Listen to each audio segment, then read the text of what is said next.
Introducing Samsung Galaxy S7 and S7 Edge. We spend more time with our phones than ever, and yet they're not designed to be held comfortably. But now, with the elegant back curve of the S7 and the streamlined front and back of the S7 Edge, both nestle perfectly into the palm of your hand.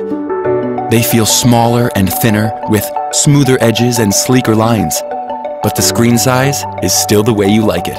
Big and immersive. A true marvel of engineering. It's as beautiful to look at as it is to use.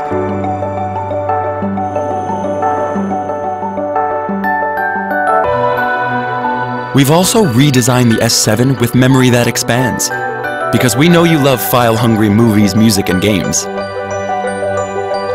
Here's the Vulkan API for the most realistic mobile gaming possible. 4 GB of RAM to keep all your tabs open. And a longer lasting battery to keep you going all day and beyond.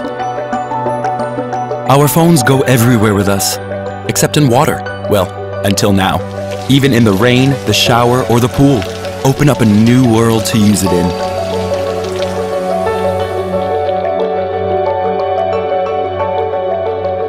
The S7 has a phone camera that uses the technology found in professional cameras. 100% of the pixels are used to focus, and every single one works just like our 2 eyes, which means you have autofocus in a split second. And you can shoot in the dark and own the night, because some of our most precious memories happen in the dark. Not only can you leave your camera at home, leave your wallet too. Samsung Pay is safe, simple, and accepted virtually anywhere you can swipe or tap your card. So travel light, and with Knox Security, worry-free. The new S7 redefines how you can use a phone. But what really breaks the boundaries of what a phone can do is a completely new way to share memories. Now you can record your life with the 360 camera, preview it on your phone, and then simply load it into your VR headset.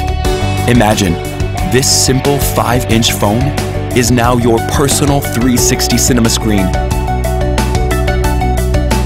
You define the possibilities, and we'll redefine the phone.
So, what exactly is this? If you want a camera, it becomes a digital camera, easily held in one hand. If you want a music player, it becomes a B&O premium hi-fi music player.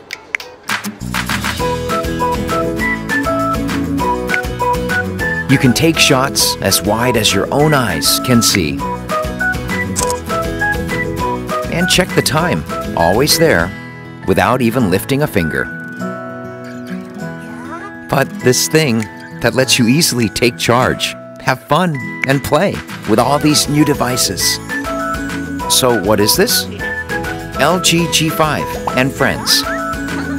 Life's good when you play more.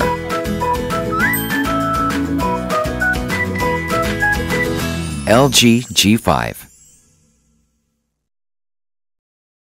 This is the new iPhone 6. And this is the new iPhone 6 Plus. Have you seen some of the new stuff the camera can do? Yeah, it's unbelievable. Its slow-mo is slower than ever before. Its time-lapse can turn hours into seconds. Image stabilization helps keep everything smooth. So smooth. The camera on the new iPhones are better than ever. Shapow! What was that? That's the sound the camera makes. No, it's more like a... Nope, I think it's shapow!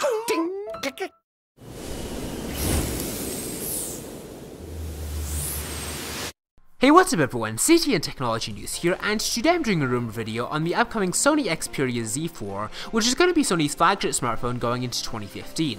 So basically, this phone could have a lot of cutting-edge hardware, because Sony's going to be trying to keep their smartphone relevant for a longer amount of time, so they can shift away from the 6-month release cycle that they've done in the past. So one of the biggest changes to the Z4 could be a change in the screen.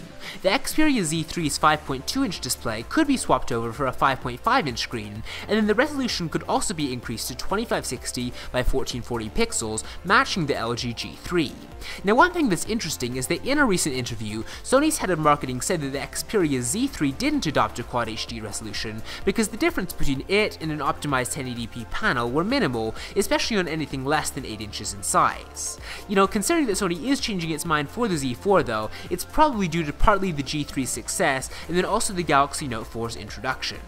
Now, power in the Z4 is probably going to be provided by Qualcomm's next big chip, the 64-bit Snapdragon 810, which is 8 cores and a clock speed of 2.8 GHz. Qualcomm announced the 810 back in April and said that the processor would be inside smartphones by the first half of 2015, so the Z4's processor could be insanely powerful.